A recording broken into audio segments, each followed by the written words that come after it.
I love being in your country, forgetting that I'm in Sweden. So I love being in Norway, but I also love being in Sweden as well. So Anna, please forgive me. So that's the first thing. I keep forgetting that we're in Sweden. How? Why? Anyway, I like being in both. I like being in Scandinavia, but particularly Norway and Sweden. So, yeah, I really care about the Oslo Buddhist Center. I really care about the Sangha of the Oslo Buddhist Center. I really want to see it thrive, and you know, I'll do what I can do what I can to help that. And that was very much to the forefront of our mind when we chose the topic for this weekend, which is the group, the individual, and the spiritual community. Because I think these three terms, which I'll go into later, and then Mudita Devi and Gunnar Kate will go in more detail, are really important to any thriving Sangha. And I have experience of many different Sanghas, both large and small, and I have seen the importance of this theme to a successful Sangha. I was involved in closing down a centre actually, because the group, the individual, well actually the group had taken over the centre at the expense of the individual and the spiritual community. It's that important. If we become a group, as I'll define later, we're in trouble. So that's why I think it's very important to be able to distinguish the group, the individual, and the spiritual community. Because if we don't, we lose direction. So that's what I'm going to try and do. So these terms, the group, the individual, and the spiritual community, might not mean that much to you at the moment. So I am going to try and illuminate each term by saying something about them. I will be saying things more generally, and Mudita Devi and Gunnar Ketu will be saying more about the individual and the spiritual community.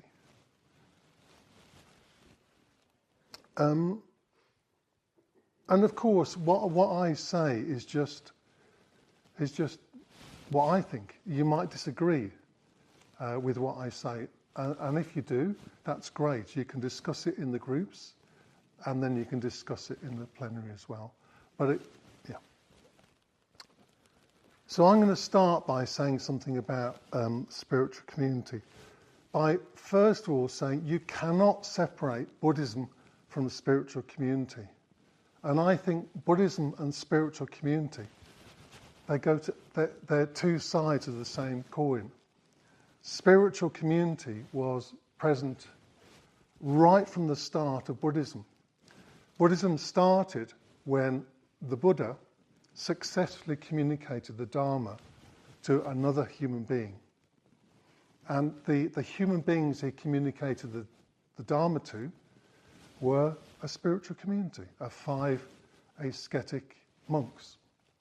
And so spiritual community was there right from the beginning of Buddhism. It's really important. And then later, of course, spiritual community emerged from the disciple and guru relationship, which was very prominent in early Buddhism. And if you visit the early Buddhist sites in India, they're very small kind of monasteries which had a single monk or nun and a community around them. So even in early Buddhism, the spiritual community was very important.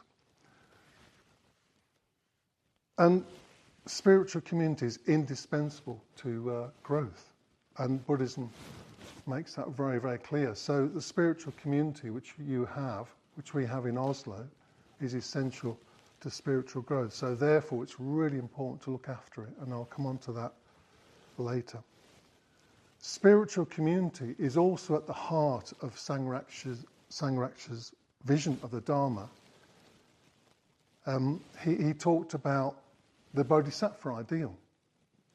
The bodhisattva ideal is about individuals who make effort to practice the Dharma and then gain insight and then spend the rest of their lives communicating that to other people. So spiritual community is right at the heart of Sangharakshita's vision.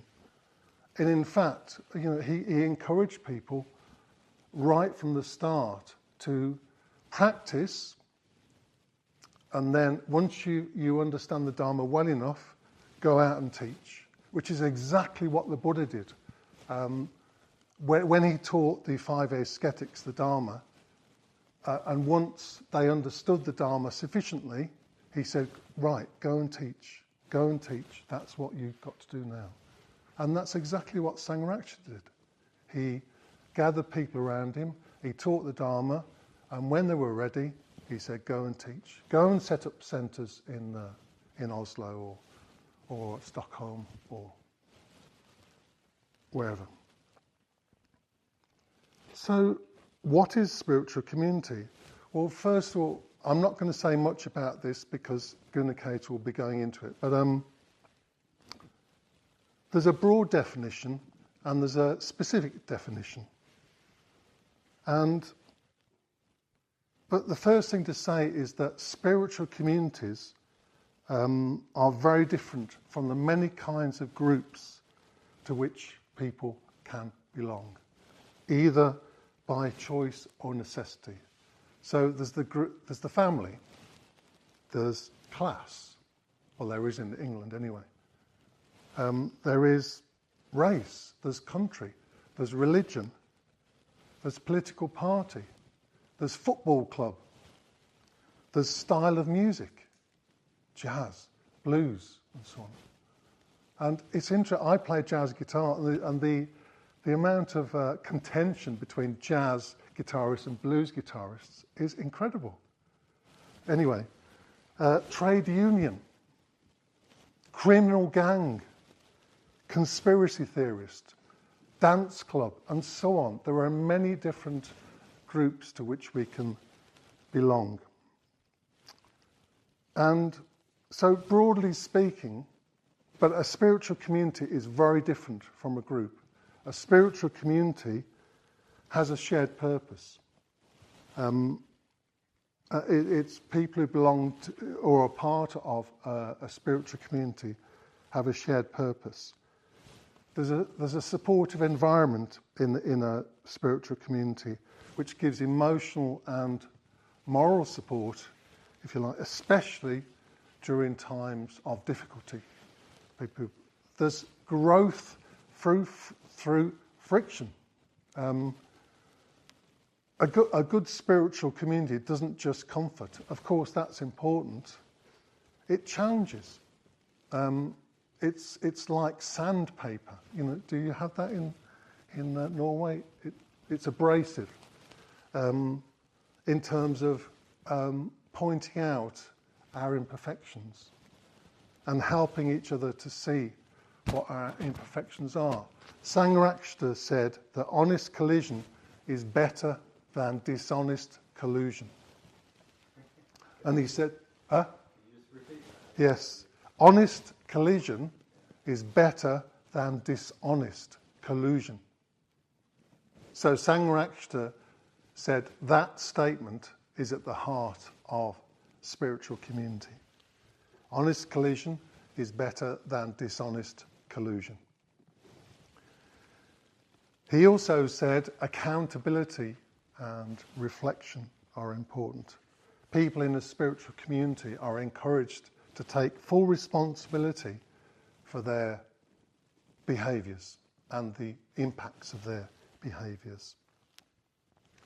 Did he say that again, please? Yeah, Sangharakshita said in spiritual community, people take responsibility for their behaviours and the impacts of their behaviours on themselves and others.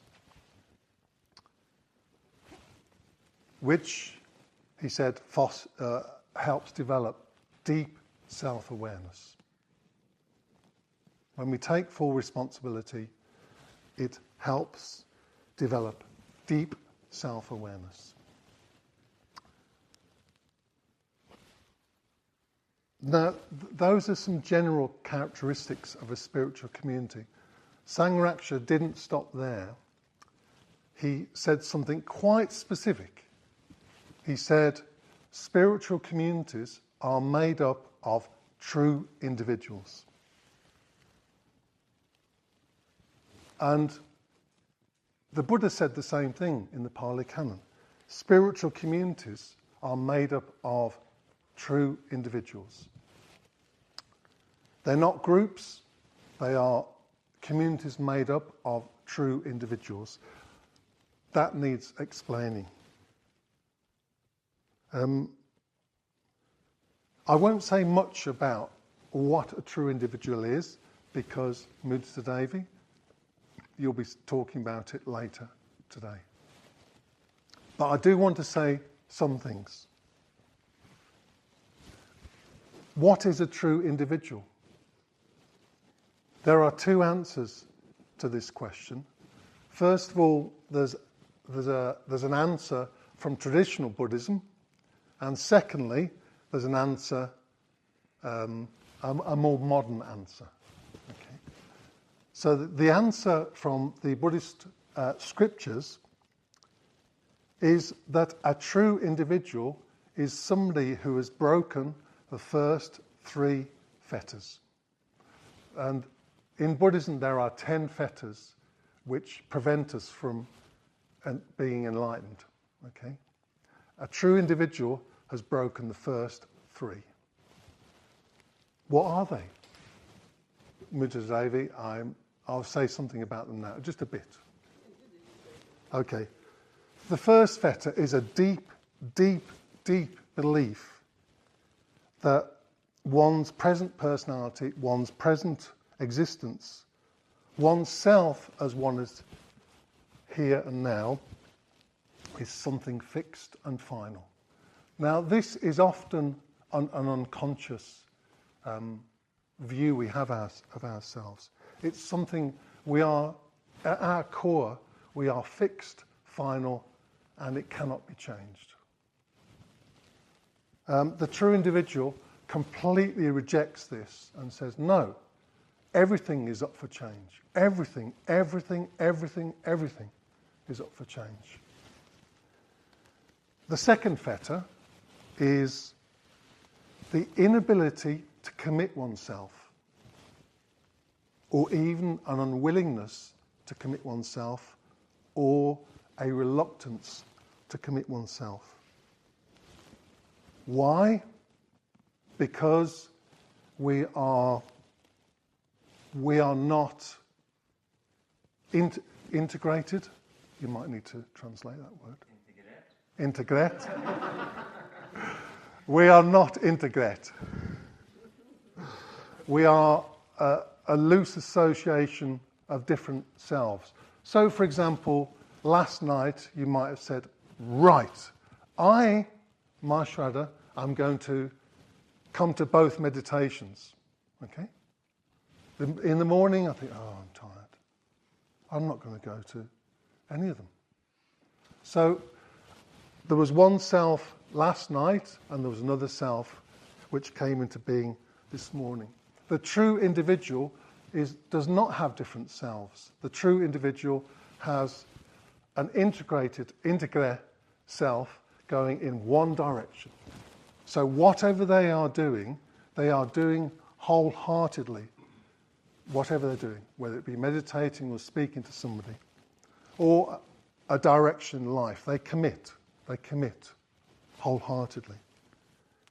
The third fetter is dependence upon moral rules and religious observances as an end in themselves. The true individual sees that everything is a means to an end. So, for example, meditation is not an end in itself. It's to help us free our mind from all the psychological views that prevent us from gaining enlightenment. Meditation is something which helps us gain enlightenment. And once it's done its job, maybe we don't meditate anymore. You know, the Buddha didn't meditate all the time after enlightenment. Sangha didn't meditate all the time. So the Buddha said the Dharma is a raft, that once you reach the farther shore of enlightenment, you kind of discard that raft because you don't need it anymore, because the raft has done its job. So puja, everything we do is to help us gain enlightenment. It's not an end in itself. And the true individual sees that. Sometimes I've been on retreats where people criticize each other for not being at the morning meditation. For me, that's an example of seeing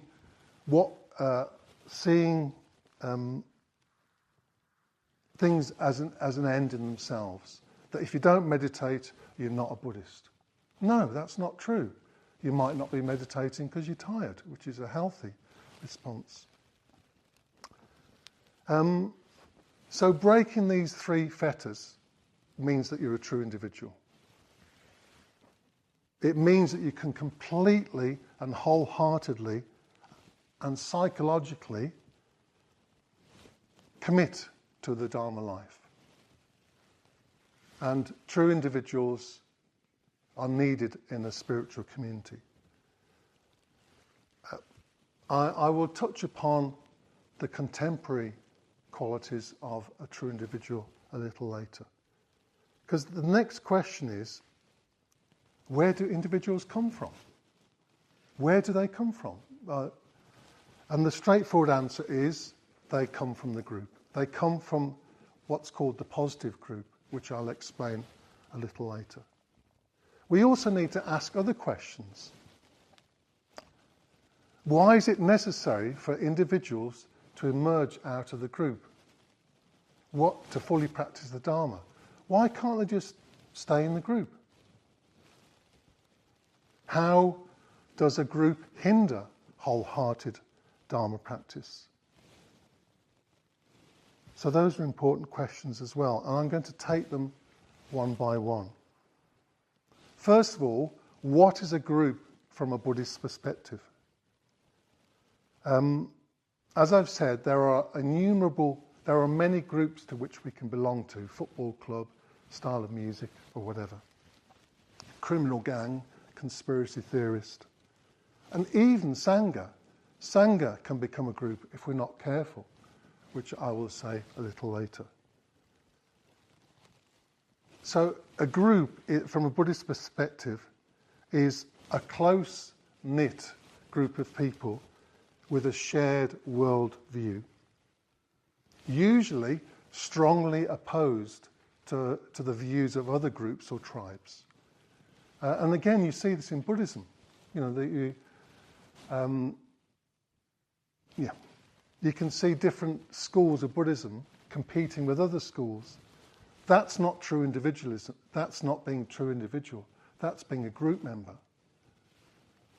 And Sangha, I think, was brilliant at learning from the different schools of Buddhism. He didn't reject different schools. He said, what's Tibetan Buddhism got to teach me and help me communicate Buddhism in the West? What's the Hinayana got to teach me, and so on. And why does belonging to a group hinder spiritual aspirations or progress? I'm going to give you a quote from an academic journal called Psychology Today. It said this: as much as people like to think of themselves as unique individuals, in reality, humans are social beings. And for the sake of the group, people are evolutionary driven to fit in. People want to belong to a group, evolutionary. This usually means copying the actions of others, looking to the group when deciding how to think and behave, or doing what is expected on the basis of wanting to be accepted. So that's what this academic journal said about groups. So in other words, we take on the views of the group which we belong to without being aware that we've done so. Have you ever noticed when somebody has challenged a view that you've expressed? You may have met that challenge pretty well in the first instance. But they continue to ask you questions. And you feel insecure, maybe even under attack. Even though the challenger might be asking questions very kindly. When I feel under attack, if somebody keeps asking me questions, it's usually because I have not thought about the view well enough myself. I've just imbibed it from the group. And this is where the Sangha can become a group. There's plenty of information we can imbibe, but we need to make it our own. Meditation. Does meditation work? If so, how? And so on. The Buddha was very aware of this group, this real deep tendency of human beings, that they want to belong to groups. And he was very critical of groups as hindrances to spiritual progress. He criticized many of the beliefs, traditions and conventions of the various groups of his time. For example, particularly the views of the caste, of the Brahmins and the caste system, that you were born into a particular caste. He said, no, you're born as a human being and it's up to you to shape that life. So, belonging to a group can hinder spiritual aspirations because we want to conform to that group, and that group might not have views which are in line with the Dharma. Especially ethics. I've found practicing the precept of loving kindness and the precept of truth of communication really challenging when I've been outside the Sangha. I worked in a university in the UK for many years, and the culture was not of loving kindness, and it was not of truthful communication. Sometimes the culture was of fierce competition between each other. So every opportunity to say something negative about somebody else was encouraged. And that was part of the group. The group was to encourage negative communication. It encouraged criticism of people, particularly behind their backs. And truthful communication, well, no.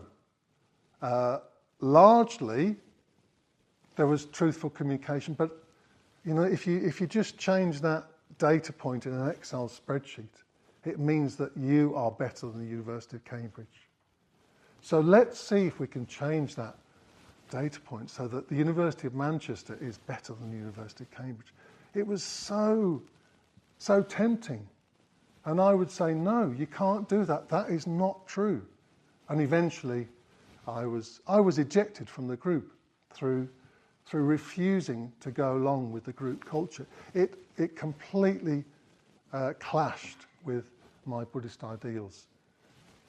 Many people just stay in the group, even though it clashes with their values. And that is really, really painful to see. And that is one thing which the Oslo Buddhist Center and its Sangha can really offer the world. People who know that they are not living by their values, but because of their strong desire to be part of a group, they stay in that group, but they know it's not right for them. And then they come to the Oslo Buddhist Center and they see, there's some like-minded people here. Oh, thank goodness. And then they can start feeling secure enough to leave that group which is not supporting their spiritual aspirations. And negative groups have a way of keeping members of that group in line. So at the university I was working in, I eventually was ejected from the group. I had to resign. That was violence, actually. The ultimate sanction of a group to evict people is violence. I didn't want to resign, but I had to, and I was forced to. That was violence. I was evicted from the group. And Sangha actually called that the power mode. To act in the power mode is to treat people as things rather than as people. So the university where I was working, I was a thing.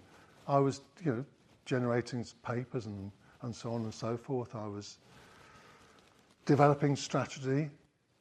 But as a person, I wasn't seen as a person, as a practicing Buddhist, for example. So the ultimate sanction of the group is violence. But it's not just physical violence, it's violence of anything that does to another human being that they don't want to be done to them. So it can be psychological coercion. It can be withdrawal of reward. It can be intimidation. It can be shaming. Oh, Mahasraddha, what you did the other day was really bad. Well, yeah, I know, but it doesn't mean that I have to. I'll confess, and I will strive not to do the same thing again. And that's the thing about a spiritual community. A spiritual community forgives. It forgives. It says, Mahasraddha, yes, what you did was not good, but we'll support you in being better. But the violence used in a group can be really subtle. It can be the use of a word, a particular word.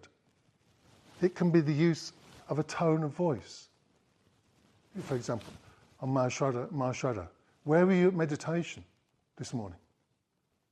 Tone of voice, critical.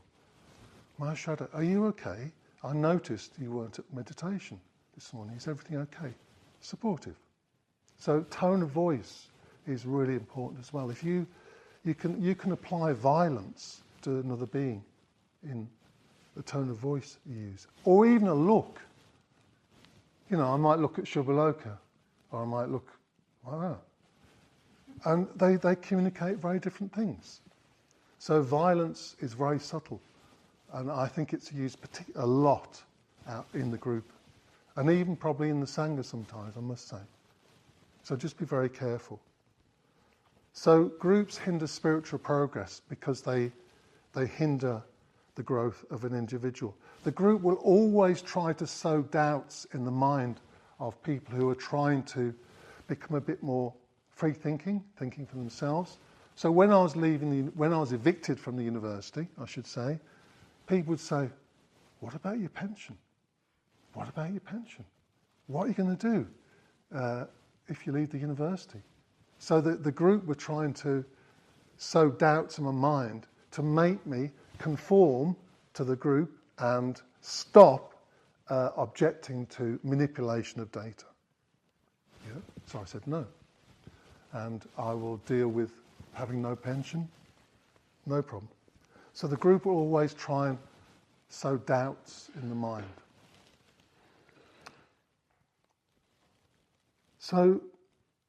So the true individual, the individual who's trying to make themselves more psychologically, emotionally free to lead the Dharma life, first of all, they have to have courage, because the group will criticize if you start to think maybe differently. You've got to have courage. You've got to have the willingness to stand alone if necessary. You've got to think for yourself. Well, actually, yeah, having a pension would be nice, but it's not what my life is about.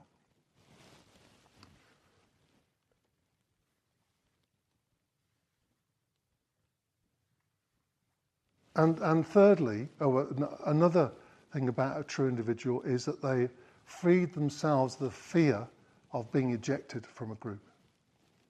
So when I was at the University of Manchester, people tried to put fear into my mind of, what about your pension? What about your future career? Because this will be a black mark on you. But I wasn't frightened. I had so much confidence in what I was doing, because I felt integrity was more important to me than belonging to the group.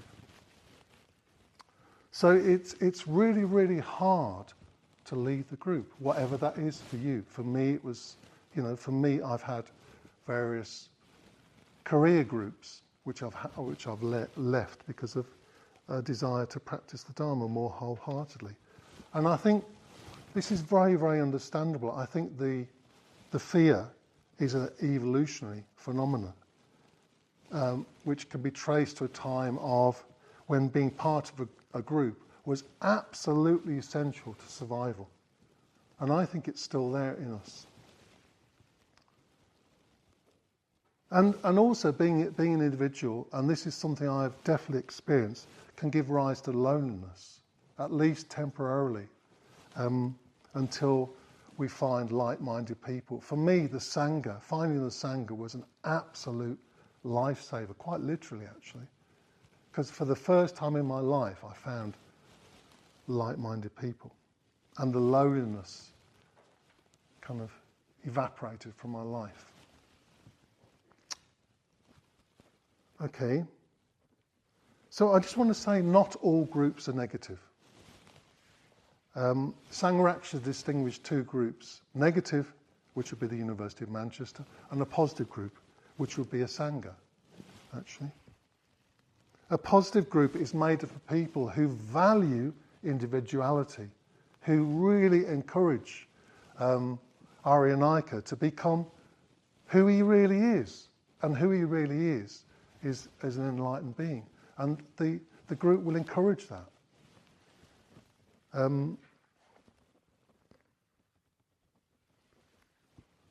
So we're not talking about individualists who tend to look after themselves. We're talking about individuals who want to live a life based upon values which they feel deep in their minds are true. So a positive group is made up of people who value individuality, who value people making an effort to change themselves through meditation, through ethics, and so on. So a positive group, although it values individuality, people in it might not be individuals themselves yet, but they still encourage it in themselves and others.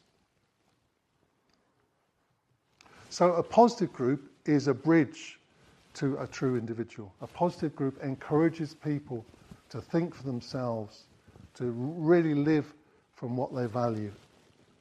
And a positive group is essential to the arising of the true individual.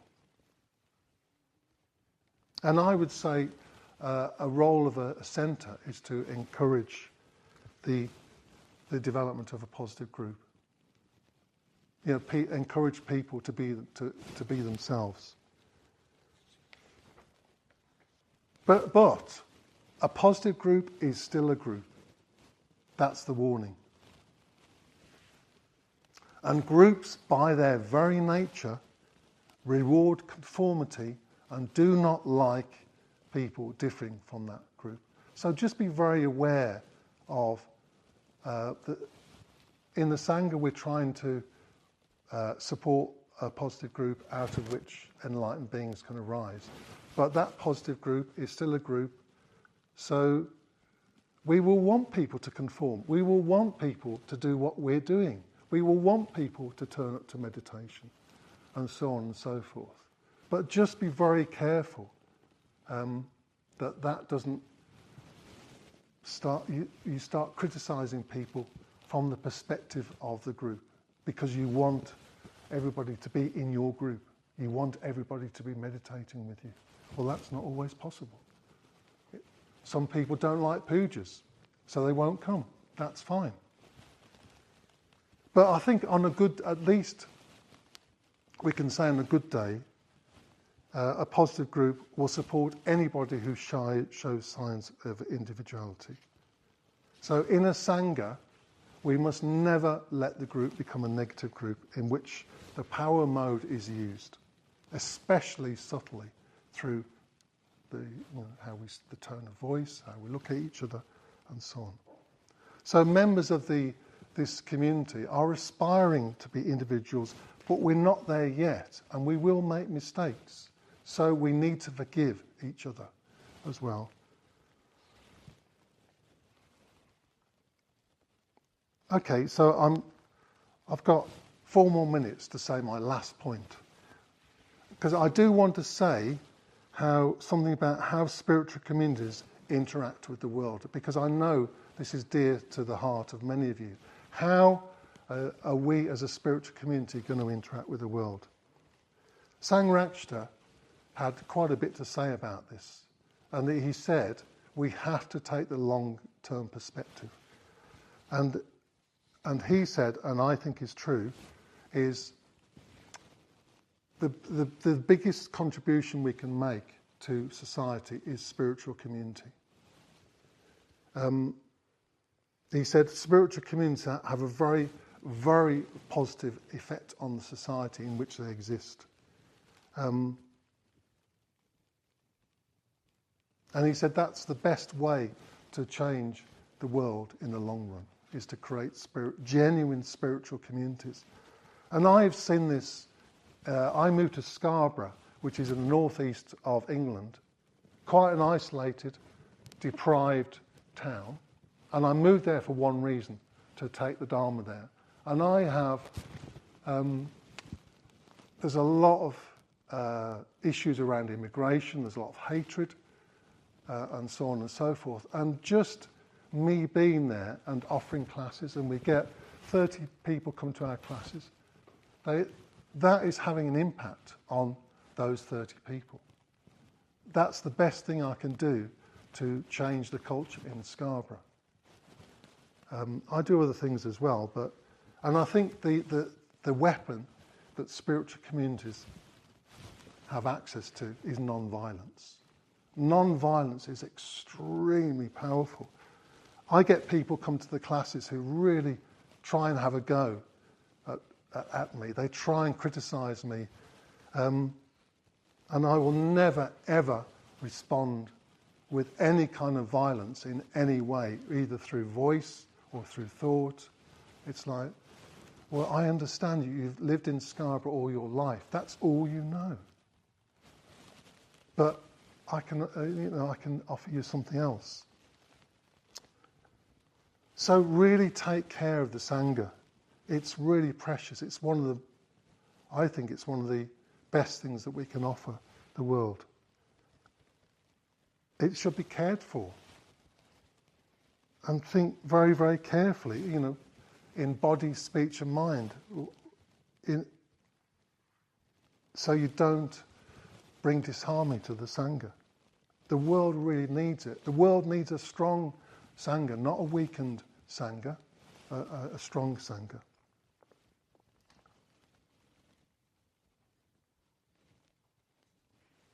So, good luck. Good luck. That's all I have to say on this topic for now.